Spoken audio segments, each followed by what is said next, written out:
लढणं किंवा जिंकणं हे तर चालत असतं राजकारणात. जिंकल्या हरल्यानंतर सुद्धा मी काम चालूच ठेवलं.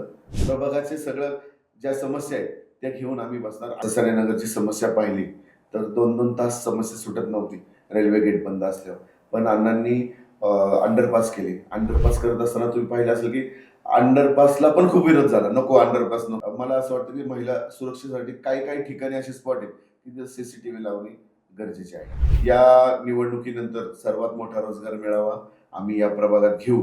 एक असं ॲप बनवून तरुणांचं एक वेगळं ॲप आणि महिलांचं रोजगाराचं एक वेगळं ॲप मिळून मी फिरताना असं पाहिलं की पांढरे मळा असेल किंवा महात्मा फुले झोपडपट्टी असेल या ठिकाणी ड्रेनेजची समस्या मोठ्या प्रमाणात आहे. नमस्कार, डॉक्टर महाराष्ट्र न्यूज मध्ये आपलं स्वागत आहे. आज निर्भीड संवाद मध्ये आपण संवाद साधत आहोत भाजपचे प्रभाग क्रमांक 16 उमेदवार संदीप भाऊ दळवी यांच्याशी. भाऊ, तुमचं स्वागत आहे. खऱ्या अर्थानं कोणत्याही राजकीय पार्श्वभूमी नसताना, कोणताही राजकीय वारसा नसताना भाऊंनी सामाजिक कार्याला सुरुवात केली. भाजपने त्यांना एकदा नव्हे तर आता दुसऱ्यांदा उमेदवारी दिली आहे. पराभूत झाल्यानंतरही नाउमेद न होता त्यांनी आपली अखंडपणे समाजसेवा आणि पक्षाच्या माध्यमातून उपक्रम चालूच ठेवले. त्यामुळे पक्षाने त्यांच्यावर विश्वास दाखवलेला आहे. भाऊ, तुमचा एकदा मागच्या निवडणुकीत पराभव झाला. कोणती राजकीय पार्श्वभूमी तुम्हाला नाहीये. अनेक राजकारणात आपण नेते पाहतो की पराभव झाला तर राजकारण सोडून देतात, हे आपलं काम नाही. मग तुम्हाला असं वाटलं नाही का की आता थांबावं, एकदा पराभव झाला आता कशाला पुढे लढवायची? 2012ला मी जेव्हा भारतीय जनता पार्टीत प्रवेश केला आणि प्रवेश केल्यानंतर लगेचच 5 वर्षांनी 2017ची निवडणूक लागली आणि 2017ची निवडणूक लागल्यानंतर 4चा प्रभाग झाला आणि तो प्रभाग झाला मुंढवा, मगरपट्टा, माळवाडी आणि 15 नंबर. तसं पाहिलं तर मी 15 नंबर 7वा प्लॉट इथपर्यंतच माझ्या कामाची मर्यादा होती आणि ती कामाची मर्यादा असताना प्रभाग एकदम मोठा झाला आणि समोर 4 उमेदवार दिग्गज होते आणि आमच्या समोर लढायला जे उमेदवार होते आताचे आमदार आणि त्यावेळेला सेवक चेतन तुपे पाटील त्यांच्या विरोधात उभं राहायला कोणी नव्हतं. तर आमदार साहेबांनी मला विनंती केली की आपण ही निवडणूक लढवावी लागेल, भाजपचा कोणतरी उमेदवार उभा करावा लागेल. तर मला असं वाटतं की तुम्ही उभं राहावं. तर मी त्यांना म्हणलं ठीक आहे, पार्टीसाठी काय पण. आणि त्या पद्धतीने मग चेतन तुपेंच्या विरोधात मी निवडणूक लढली. पण असं वाटलं नव्हतं की मला एवढा प्रतिसाद मिळेल. म्हणजे ती निवडणूक खूप चुरशीची झाली आणि थोड्याशा मताने माझा पराभव झाला. पण पराभव झाल्यानंतर मी थांबलो नाही. लढणं किंवा जिंकणं हे तर चालत असतं राजकारणात. जिंकल्या हरल्यानंतर सुद्धा मी काम चालूच ठेवलं आणि त्याच्यानंतर तुम्ही पाहताय माझे प्रयत्न चालूच आहेत कामाचे. तुम्हाला कोणताही राजकीय पार्श्वभूमी तुम्हाला नाहीये, मग तुम्ही राजकारणात, समाजकारणात कशा पद्धतीने आलात? माझं राजकारणात कुणीच नाही, घरचं कुणी नाही किंवा नातेवाईक कुणी नाही, कुणीच नाही. पण मला एक समाजकारणाची आवड होती. मंडळाच्या माध्यमातून मी काम सुरू केलं आणि काम सुरू करत असताना राजकारणात प्रवेश केला. योगेश अण्णा टिळेकर यांच्या माध्यमातून मी भरपूर कामं माझ्या भागात आणली. रस्ते असेल, ड्रेनेज असेल किंवा पाण्याच्या समस्या असतील तर ते योगेश अण्णा टिळेकर यांच्या माध्यमातून सोडवलं. सामाजिक काम पण मी करत राहिलो. पण नुसतं सामाजिक काम करून भागत नाही, त्याला सत्तेची किंवा राजकारणाची एक हे लागते. सामाजिक काम हे मर्यादित राहतं आणि ते मर्यादित काम वाढावं या हिशोबाने मी राजकीय क्षेत्रात प्रवेश केला आणि राजकीय क्षेत्रात प्रवेश केल्यानंतरच लोकांचे प्रश्न आपण सोडवू शकतो. आता तुम्ही मागची जी निवडणूक लढवली तो प्रभाग वेगळा झालाय आणि आता जे नव्याने निवडणूक लढवताय तो प्रभाग वेगळा झालाय. म्हणजे सोलापूर रोडच्या 2 बाजूला 2 भाग झालेत. आता तुमच्या बरोबर जे 4 उमेदवार आहेत, तुम्हाला असं वाटतं की सक्षम सगळे उमेदवार आहेत? नक्कीच. तुम्ही पाहत असता बघितलं तर मागच्या वेळी मला 4चा प्रभाग हा नवीनच होता आणि मी या प्रभागात तयारी केली आणि पुन्हा प्रभाग बदलला. प्रभाग बदलल्यानंतर मी गेले 4 महिने झाले. ज्या दिवशी प्रभाग बदलला मला वाटतं 2 महिन्यापूर्वी प्रभाग बदलला आणि त्यानंतर मी हाऊस टू हाऊस प्रत्येक घरात मी गेलेलो आहे. प्रत्येक नागरिकांशी मी 20-22 सेकंद संवाद केलेला आहे. त्यामुळं नागरिकांचे प्रश्न मी जाणून घेतलेले आहे आणि प्रभागात फिरत असताना आमचे नगरसेवक असतील, मारुत्याबा तुपे असतील किंवा उज्ज्वलताई जंगले असतील यांच्या मार्फत केलेली कामं लोक आम्हाला सांगत होती आणि जे काही राहिले ते करायसाठी आम्ही आता उभे आहोत. आणि मला असं वाटतं की भारतीय जनता पार्टीला पोषक वातावरण या प्रभाग क्रमांक 16 मध्ये नागरिकांशी चर्चा केल्यानंतर जाणवतं. महायुतीची चर्चा सुरू होती आणि ती चर्चा सुरू असताना या प्रभागात शिवसेनेला 2 जागा सुटल्या. तुम्ही सगळी तयारी केली, पण तुमची उमेदवारी तेव्हा कट झाली, कारण शिवसेनेला 2 जागा सोडणार होती. ही चर्चा होती. मग अनेक नेते ऐनवेळी पक्ष बदल केला. तुमच्याही भाजपचे काही इच्छुक उमेदवार सोडून दुसऱ्या पक्षातून आता उमेदवार आहेत. मला असं वाटलं नाही की लगेच दुसऱ्या पक्षात जावं, उमेदवारी घ्यावी. बघा, आता भारतीय जनता पार्टीचे युती अचानक झाली शिवसेनेबरोबर. तिथं आम्हाला अपेक्षित नव्हती. असं वाटत होतं की भाजप स्वतंत्र लढेल आणि शिवसेना स्वतंत्र. एकदम 2 दिवस अगोदर युती झाली. आणि मी ज्या दिवशी फॉर्म भरायला गेलो त्या दिवशी युती झाल्यानंतर मी सर्व जे अपेक्षित उमेदवार होते शिवसेनेचे त्यांनाही भेटलो आणि त्यांनाही म्हटलं काळजी करू नका, जरी मी काम कितीही केलं असेल तरी युती झाली तर माझा युती धर्म मी पाळला आणि मी भाजपाचे आणि योगेश अण्णांचा आदेश आणि पार्टीचा आदेश मी कधीही डावलणार नाही.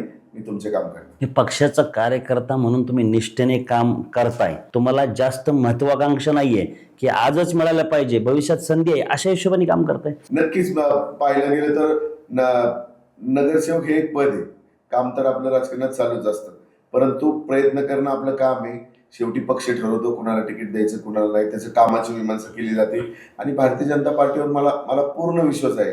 भारतीय जनता पार्टी माझ्यावर न्याय करेल. जसं 2017ला पण माझ्यावर तसा न्यायच केला होता, कारण मी 12 ते 17 खूप काम केलं होतं पार्टी. आणि आताही पाहता तुम्ही, मी 2 वेळा अध्यक्ष होतो मतदारसंघाचा आणि त्या माध्यमातून मी संघटना जिवंत ठेवण्याचं आणि सक्षम करण्याचं मी काम केलं.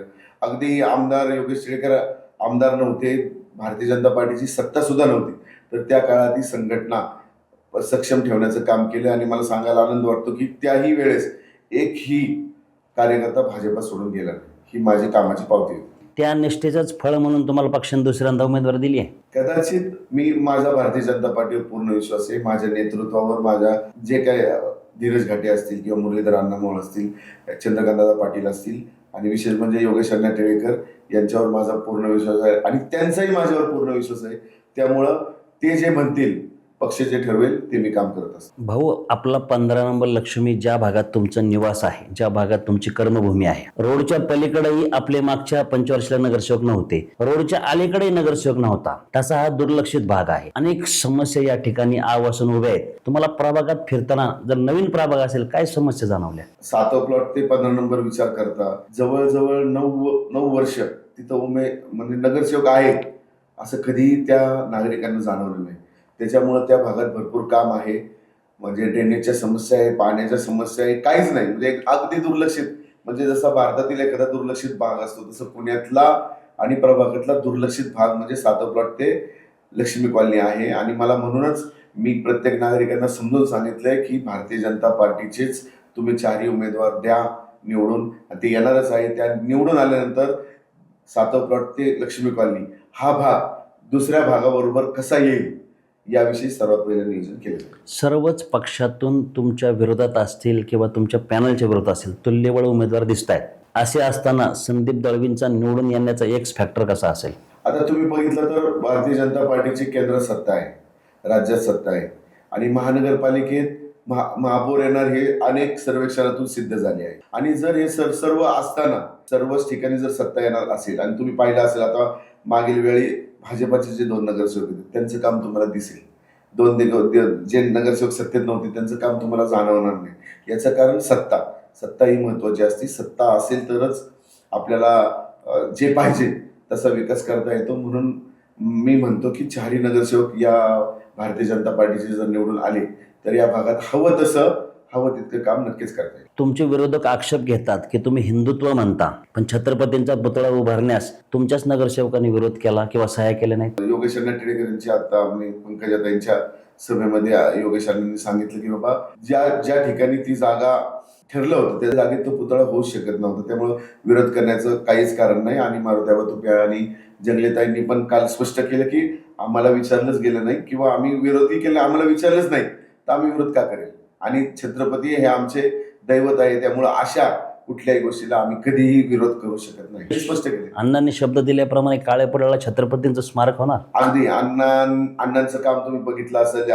5च वर्ष आमदार राहिले, पण या 5 वर्षाच्या काळात तुम्हाला हडपसरचा सगळा चेहरा मोहरा बदललेला दिसेल.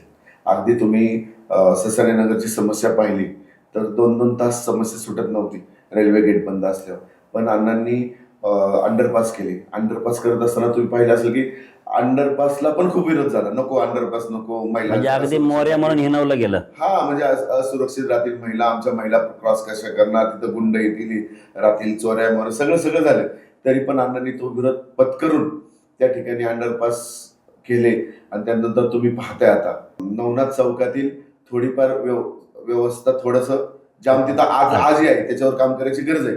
पण ते पाहिलं तर वाहतूक व्यवस्था हडपसरची किमान सासाने नगर, काळे बोराटे नगर किंवा मोहम्मदवाडी या परिसरात वाहतूक सुरळीत करायचं काम हे योगेश अण्णा टिळकर यांच्या मार्फतच झालं. राजकारणात आरोप प्रत्यारोप निवडणुकीत होतात.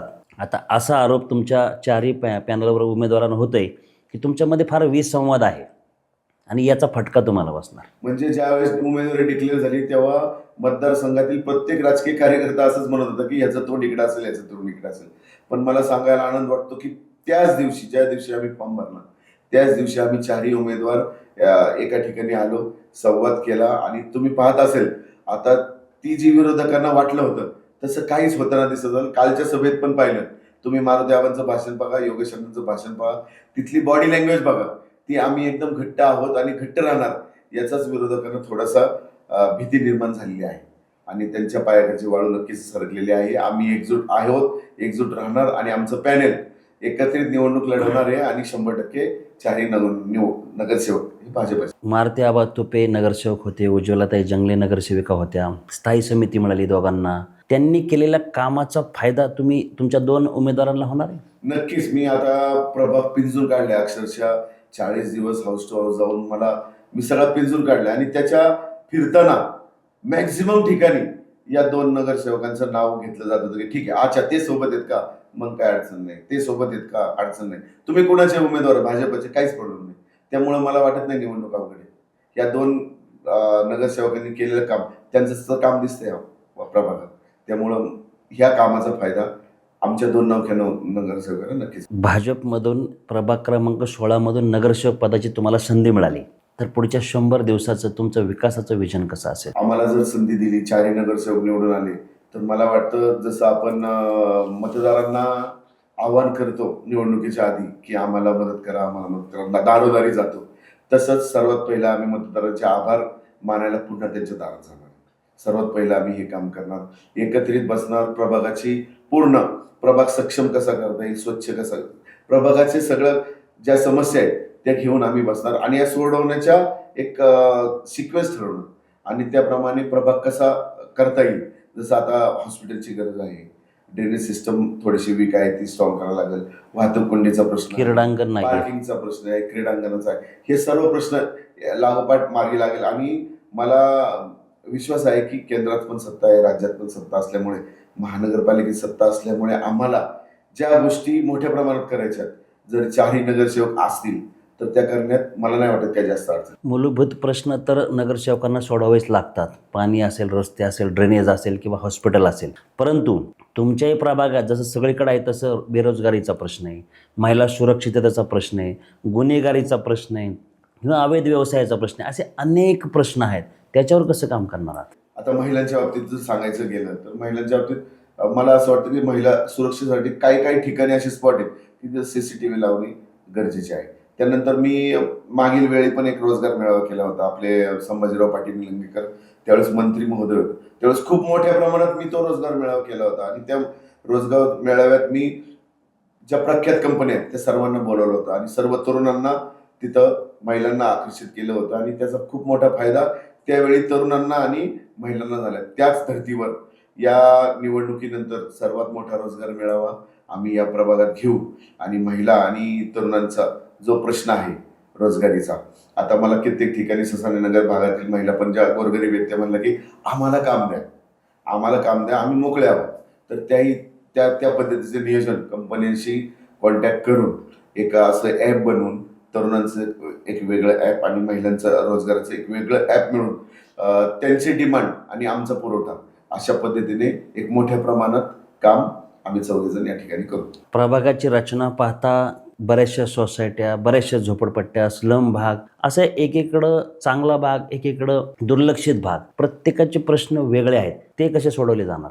मी फिरताना असं पाहिलं की पांढरेमाळा असेल किंवा महात्मा फुले झोपडपट्टी असेल, या ठिकाणी ड्रेनेजची समस्या मोठ्या प्रमाणात आहे. ते आम्ही सगळं ते नोटेड केलेलं आहे की कुठे कशा पद्धतीने काम करायचं. आता पाण्याचा पिण्याचा प्रश्न जो सोसायटीमध्ये आहे, काही सोसायटीमध्ये चांगलं पाणी येतं, काही सोसायटीमध्ये आता आम्ही दूषित पाणी पुरवठा. काही दूषित ते ससरनगर भागात थोडंसं पाणी दूषित राहतं. तो प्रश्न सोडवला जाता 24/7 आलं तर मला नाही वाटत पाण्याचा काही प्रश्न राहील. पुढील 1 महिन्यात आम्ही आश्वासन लोकांना देतो की 24/7च्या माध्यमातून, काल पण आमदार योगेश टिळेकरांनी लोकांना आश्वासित केलंय की येत्या 2 महिन्यात आम्ही तुम्हाला पाणी पुरवठा सुरळीत करू. सर्वात मोठा गंभीर प्रश्न या प्रभागाचा 2 कालवे आहेत. एक छोटा कालवा, एक मोठा कालवा. कचऱ्याचं, ड्रेनेजचं, घाण पाण्याचं साम्राज्य झाले. नागरिकांच्या आरोग्याला धोका आहे. याच्यावर काय तुमच्याकडे उपाय आहेत का? नक्कीच. तुम्ही पहा, आता जर मला असं वाटतं की आता फिरताना मग लोक काय करतात, सगळा कचरा हा कॅनलमध्येच टाकतात, जो येईल तो कॅनलमध्ये. ड्रेनेज पण सोडलंय. ड्रेनेज सोडले म्हणजे भरपूर अडचणी आहेत. मला असं वाटतं जर ते अंडर कव्हर केलं, जर कालवा अंडर कव्हर जर झाला तर त्यांनी कचऱ्याचा प्रश्न सुटेल. त्याच्यावर जर आपण रस्त्यासाठी प्रयत्न केले आणि तो जर रस्ता झाला तर वाहतुकीचा पण 50% प्रश्न या कालव्यावर केलेल्या रस्त्यामुळे नक्कीच सुटेल. हे तसं खूप मोठा प्रकल्प आहे, मोठं काम आहे. याला निधी पण मोठा लागणार आहे. मग तुम्ही आमदार योगेश टिळेकरांच्या माध्यमातून मुख्यमंत्र्याकडे पाठपुरावा करणार आहे का? नक्कीच. आपण बघतो अशक्य काहीच नाही. हा रेल्वे ब्रिज पण अशक्य होता, मांजरीचा पूल पण अशक्य होता, पण आमदार योगेश टिळेकरांनी हे काम करून दाखवलं. भुयारी मार्ग तर 24 तासात केलाय. हा, आणि हे काम करत असताना मी त्यांच्यासोबत होतो. म्हणजे दिल्लीला मी 10-15 वेळा गेलोय. काम लगेच कोण ऍक्सेप्ट करत नाही, लगेच कोण करत नाही, पण काम कशा पद्धतीने करत योगेश टिळेकरांकडून शिकलेलं आहे मी. आणि आमचं योगेश टिळेकरांच्या माध्यमातून केंद्रात असेल, राज्यात असेल, देवाभाऊ आमचे सक्षम मंत्री आहेत, आमचे 4ही नगरसेवक मिळून आम्हाला नाही वाटत निधीची काय अडचण या भागात. किती पण निधी लागू द्या, त्या निधीची काय अडचण लागली. म्हणजे केंद्र आणि राज्याच्या सत्तेचा फायदा तुमच्या प्रभागाला होणार असं वाटतंय? नक्कीच. म्हणजे 100% मी तर नागरिकांना आवाहन करतो की तुम्ही खूप विचार करा, विचार करून मतदान करा.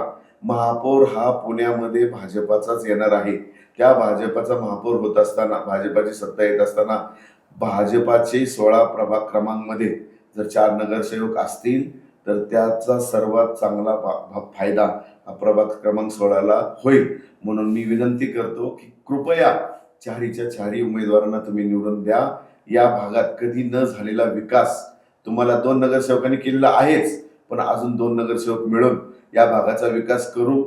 एक जरी नगरसेवक दुसरा आला तरी तो कामाला विरोध होणार आहे. म्हणून माझी विनंती राहील की 4ही उमेदवार हे भाजपाचे निवडून यावे.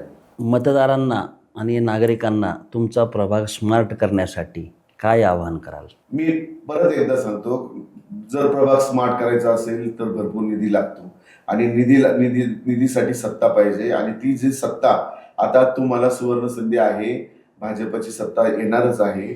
आणि किती सुद्धा निधी लागू, आम्ही तुम्हाला आश्वासित करतो की हा निधी आणून आम्ही हा प्रभाग क्रमांक 16 हा स्मार्ट नक्कीच करू. मतदान 15 जानेवारी रोजी होत आहे. अवघ्या काही दिवसांवर मतदान येऊन ठेपलेलं आहे. प्रभाग क्रमांक 16तील जागरूक मतदारांना काय आवाहन करा? मी तर असं म्हणेल की बघा, आता 15 तारखेला आपलं मतदान आहे आणि या प्रभाग क्रमांक 16 मधून अ मधून शिल्पाताई नितीन होले, प्रभाग ब मधून उज्ज्वलाताई सुभाष जंगले, क मधून स्वतः मी संदीप रामचंद्र दळवी आणि ड मधून मारुती आबा तुपे हे 4 उमेदवार आहेत. तरी सर्वांना मी आवाहन करतो की या 4ही जणांना कमळाच्या चिन्हासमोरील बटन दाबून प्रचंड बहुमताने विजयी करा. आणि हा आमचा संकल्प असेल की प्रभाग क्रमांक 16 हा स्मार्ट करण्याकरता तुम्ही आम्हाला निवडून द्यावे ही नम्र विनंती. भाऊ, आपण आलात, आपल्या प्रभागाविषयी विजन मांडलं, 4 उमेदवारांना निवडून द्या असं आवाहन देखील केलं. 15 तारखेला मतदान होत आहे. मतदार राजा काय ठरवतो याच्यावर तुमच्याही पॅनलचं भवितव्य अवलंबून आहे. आमच्याकडून तुम्हाला शुभेच्छा आहेत. तुम्ही आलात त्याबद्दल आभारी आहे. धन्यवाद.